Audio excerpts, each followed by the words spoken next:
Eh bien oui, c'est vendredi et c'est l'heure de Culture Hebdo, un rendez-vous hebdomadaire avec Roger Mountou. Bonsoir Roger. Bonsoir Jacques. La romancière Colette Fellou a été honorée du prix littéraire Méditerranée. Exactement Jacques, Colette Fellou a été récompensée pour son livre Quelques fleurs, publié en février aux éditions Gallimard, qui évoque son Tunis natal et son arrivée à Paris à l'âge de 17 ans en 1967. La Méditerranée est au cœur de ma vie, elle est à la source de tous mes livres. Grandir près d'elle, en face d'elle et en son sein, en Tunisie, m'a tellement appris, a-t-elle déclaré dans un communiqué. Quant à Paolo Rumiz, il a remporté le prix pour son ouvrage Chant pour Europe, édition Artaud, une parabole autour d'une réfugiée syrienne nommée Evropa. Le prix Méditerranée célèbre son 40e anniversaire décerné à Perpignan par le Centre méditerranéen de littérature. D'autres prix Méditerranée ont été attribués notamment dans la catégorie essai à la Suissesse Luisa Balen pour Venise. La Vénétie est une fable. Ouais. Et dans la catégorie spiritualité à la journaliste Sonia Mabrouk pour reconquérir le sacré Jacques. Ouais.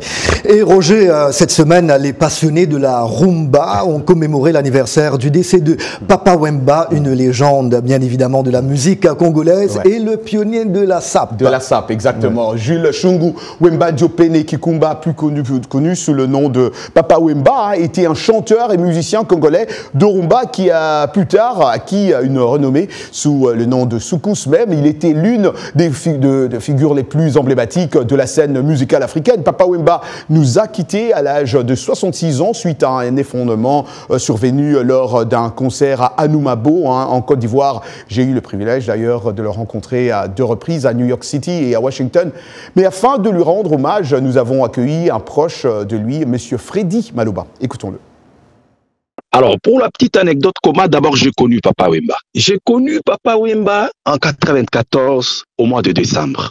À l'époque, j'étais encore étudiant à l'IFASIC et il y avait un festival au Stade de Martyrs. Alors, c'est comme ça qu'un aîné qui est déjà décédé, un artiste de talent, Roger Botembe, c'est lui qui va m'introduire auprès de Papa Wemba. Et la toute dernière collaboration, c'est que j'ai amené Papa Wemba à faire un featuring avec un artiste de la Guinée équatoriale qui s'appelle Kano. Ce que j'aimais beaucoup chez Papa Wemba, c'est que c'est une personne qui ne mettait pas l'argent en premier lieu. D'après Freddy Maloba, quel était l'héritage laissé par Papa Wemba dans le monde de la musique africaine?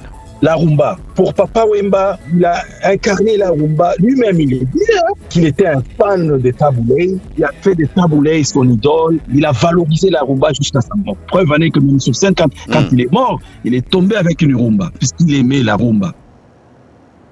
Auteur, compositeur et interprète de première force, Papa Wemba, alors Jules Presley, figure parmi les premiers musiciens recrutés au sein de la formation musicale mythique Zaiko Langa Langa le 24 décembre 1969. Voilà Jacques, l'intégralité de cet entretien sur notre site www.eurafrique.com. C'est tout ce que nous avons prévu. Merci bien Roger, à très bientôt. Bien, au revoir.